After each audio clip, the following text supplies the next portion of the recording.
Ngunit sumagot ang pinuno ng Winged Clan na ang maliit na puting daga na ito ay nagawang nakawin ang bunga. Hindi pa sila makakarating dito. Ang pinuno ng Dragon Clan na iyon ay dahil ang bunga ay nahinog ng biglaan. Wala man lang silang oras upang mag-react, ngunit nagsimulang sumagot ang pinuno ng Fish Clan na walang magagawa tungkol dito. Ngayon na nakakain na niya ang bunga, nakilala na siya ng puno, at hanggat tinutunaw niya ang bunga, hindi nila siya mahahawakan. Kung hindi, aatakihin sila ng puno.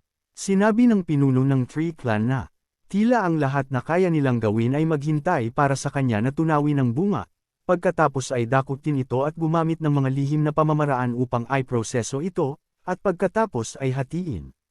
Iyon ay magiging makatarungan, ngunit hindi sumang-ayon ang pinuno ng Giant Clan sa kanila ng kaunti at sinabi na sumusumpa siya na gagawin niya ang mababa na puting daga na ito na magbayad para sa kanyang kasakiman. Bigla, sinabi ng isa sa mga naninirahan na ang liwanag ay nawawala. Halos natapos na niya ang pagtunaw sa bunga. Bigla, nagsimulang lumitaw ang mga maliit na paa mula sa bunga. Agad na lumabas ang daga at sinabi na natulog siya ng mahimbing. Lahat ng mga taga-baryo ay tiningnan siya at galit na galit.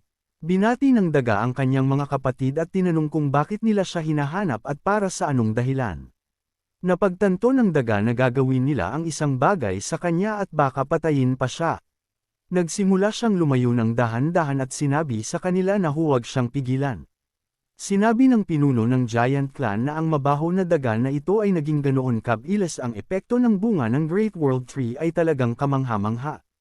Agad na naglabas ng kanyang mga ugat ang pinuno ng Tree Clan at sinabi sa iba na huminto na sa pagkagulat at hanapin siya ng mabilis. Nakita ng daga na ang mga ugat ng ulo ng puno ay sumusunod sa kanya at sumisigaw sa kanila na gusto niyang talakayin ang lahat at siya ay matalino at handa na makipag-usap. Bigla nakita ng daga ang isang hindi pamilyar na portal sa harap niya.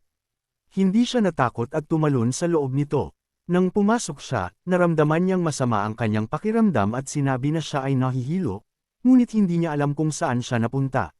Sinabi ng pinuno ng Winged Clan na sino ang mag-iisip na sa pamamagitan ng pagtunaw sa bunga, natanggap niya ang kapangyarihan ng spatial movement, at kung tatakas siya, ganap niyang tunawin ang bunga at matutunan ang cultivation, at iyon ay magiging isang tunay na sakuna.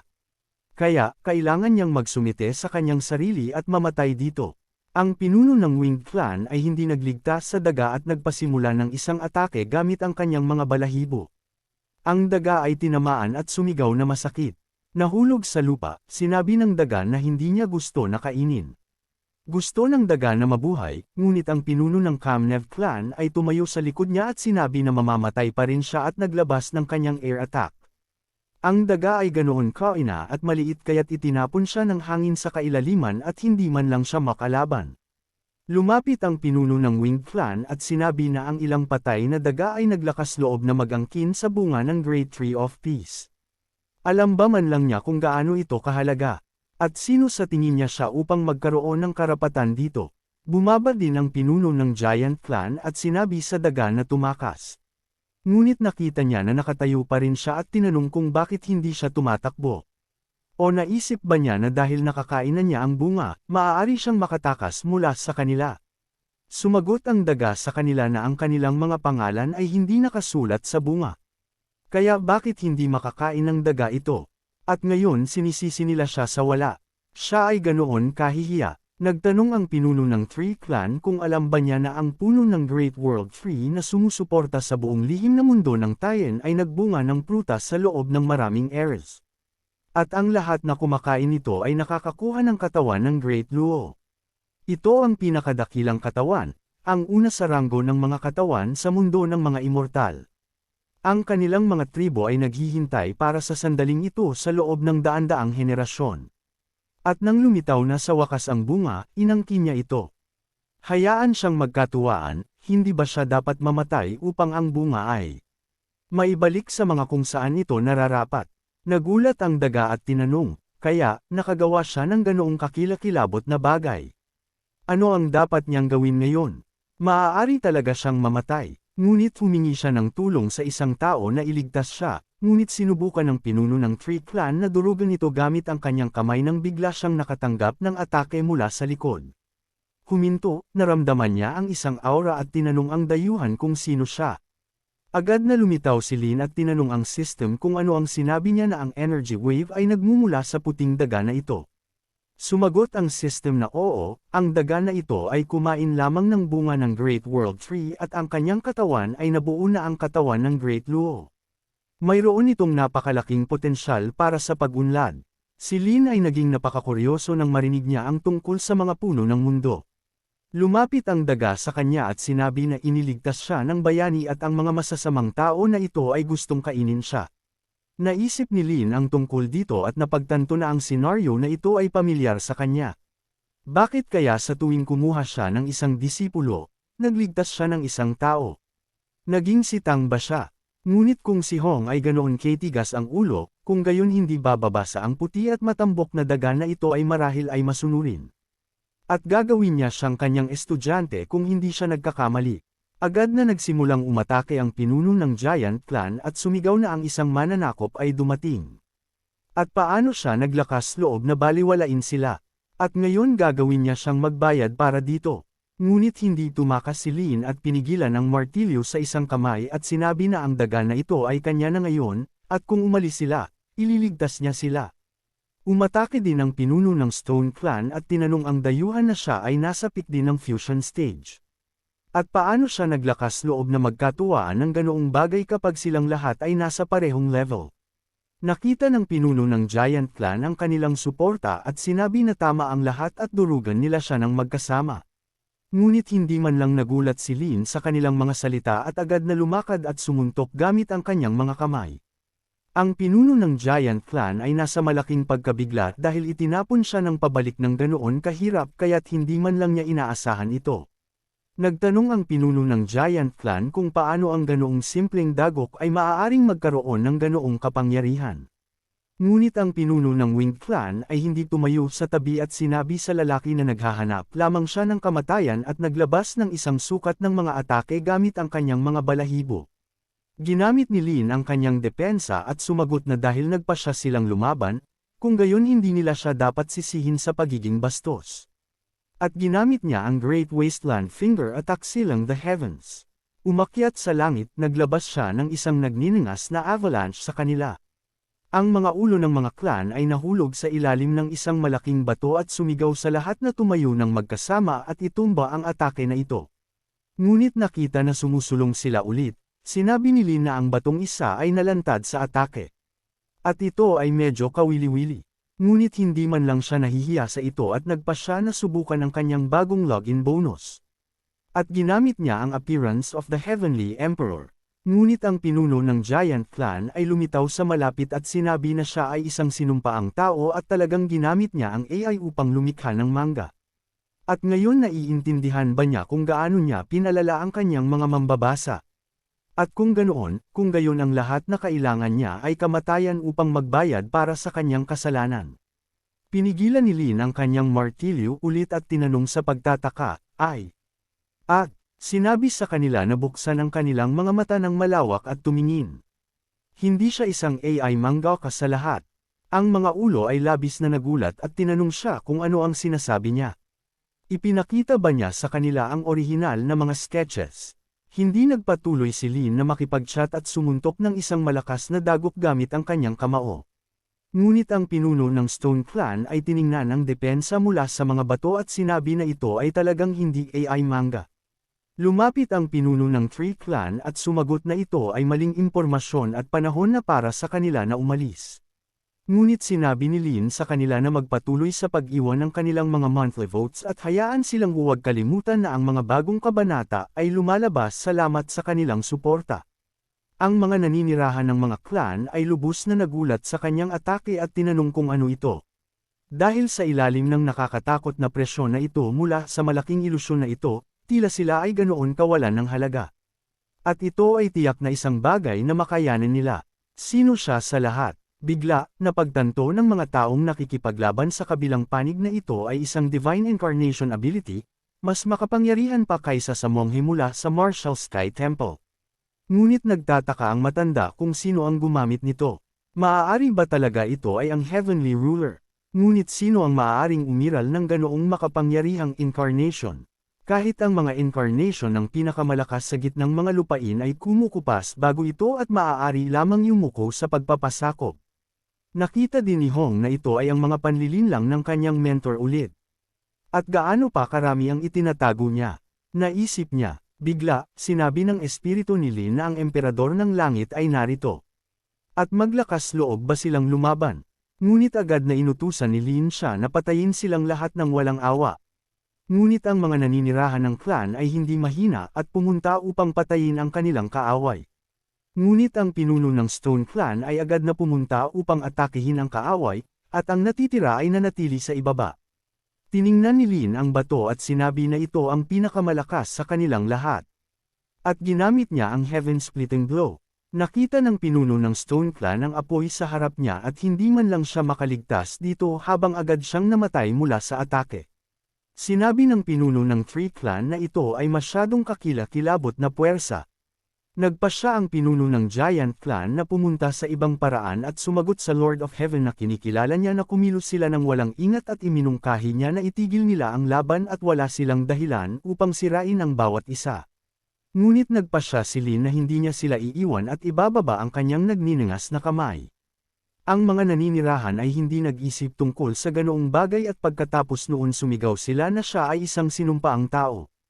At paano siya magiging ganoon kalupit at walang awa? Ang kanilang pamilya ay hindi siya patatawarin para dito. Sinabi ni Lin sa kanila na kung makakaya nilang patayin siya, ginawa na sana nila iyon noon pa. Sa tingin ba nila maniniwala siya sa kanilang mga salita tungkol sa kapayapaan?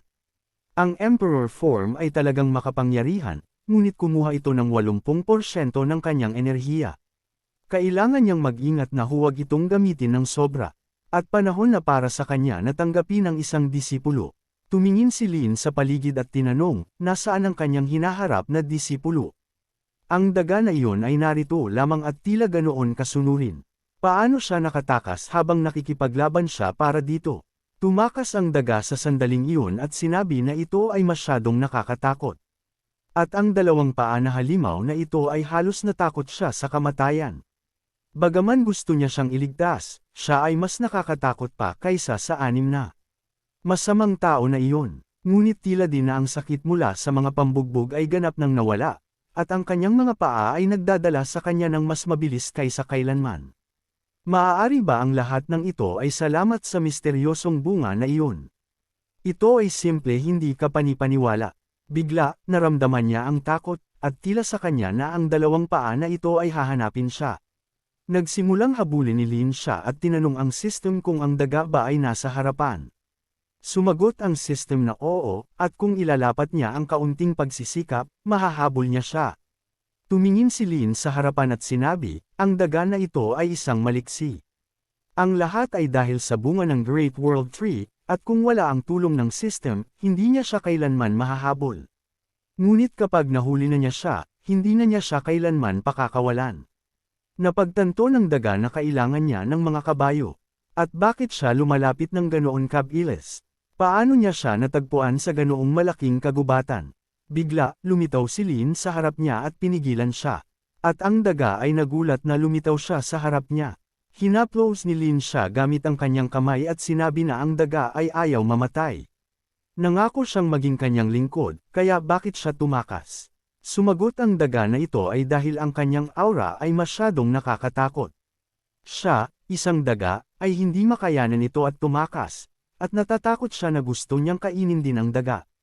Sinabi ni Lin na sinubukan niya ang parehong karne ng baka at karne ng kabayo, ngunit hindi pa siya kumakain ng karne ng daga. Marahil nagkakahalaga ito ng pagsubok, naisip niya. Sumagot ang daga na ang karne ng daga ay maasim at walang lasa, at magbibigay din ito sa iyo ng isang namamagang tiyan. Nagulat si Lin at sinabi na interesado siya sa kanya ng higit pa, at gusto niya ring subukan ito.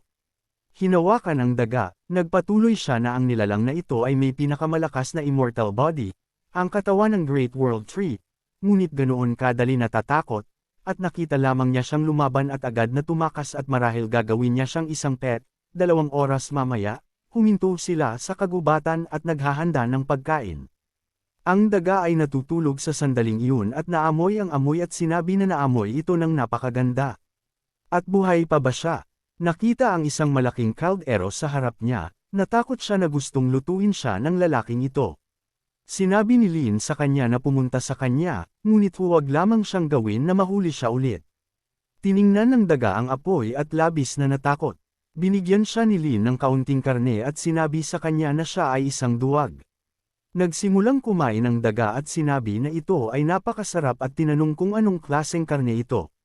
Hindi pa siya kumakain ng kahit ano tulad nito. Sumagot si Lin na ito ay karne ng kuneho. Nagulat ang daga at sinabi na ang mga kuneho ay ganoon ka-cute at bakit kumain ng mga kuneho. Tumingin si Lin at sumagot na kung gayon nakinig sila sa kanya. Sinabi ng daga na hindi siya masarap tulad ng isang bunny. Mas mabuti na kumain ng mga bunny. Nagtanong ang daga sa may-ari kung maaari ba siyang magkaroon ng isa pang piraso ng karne. Sumagot si Lin na maaari, ngunit sa isang kondisyon. Hindi lamang siya ang magiging kanyang may-ari, kundi pati na rin ang kanyang mentor. Sumang-ayon ba siya? Nagulat ang daga at tinanong ang mentor, paano niya nararapat ang ganoong karangalan? At hindi ba ito mapanganib? Sumagot si Lin na masyadong marami siyang sinasabi. Ang daga ay magiging kanyang estudyante at kakain ng masarap, at kung mayroong panganib, paprotektahan niya siya. Maganda pakinggan, hindi ba? Sumang-ayon ang daga at sinabi na gusto niyang maging isang estudyante. Gusto niya ang mga patron. Agad na sinabi ni Lin sa kanya na mabilis na batiin ang kanyang maestro. Lumapit ang daga at sumagot na ang disipulo ni Xiaoyu ay bumabati sa maestro. Agad na binati ng system ang maestro para sa pagkumpleto ng gawain ng pagtanggap ng isang disipulo at natanggap niya ang gantimpala, ang banal na kakayahan ng Great Technique of the Five Wheels of Rebirth. Pagkatapos ay nakukuha niya ang Great Technique of Five Wheels of Rebirth at sinisira ang lahat sa kanyang landas at nakikipag-ugnayan sa napakalaking area damage. Natuwa si Lin at sinabi, isa pang makapangyarihang kakayahan. Ito ay mahusay, at tinanong ang system, minamaliit ba niya siya?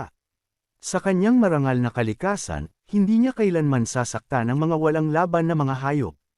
Biglang tinanong ng daga ang guro, nakikipag-usap ba siya sa kanya ngayon? Sumagot si Lin na ipapasa niya ngayon ang isang teknik sa kanya, at hayaan siyang tiyak na pahahalagahan ito at sanayin ng masikap, at kailangan niyang maging kanyang mabuting estudyante, at nagpadala siya ng isang sinag ng enerhiya, na itinutok niya sa ulo ni Chase. Sinabi ni Lin na natanggap niya ang landas ng Great Tao. Pagkatapos ay sumagot siya na ang teknik na ito ay kamangha-mangha at naramdaman niya na parang ang kanyang isip ay nagliwanag at nagpasalamat siya sa guro para sa teknik na ibinigay niya. Like, comment, share, and subscribe naman dyan mga ito go. Maraming salamat po.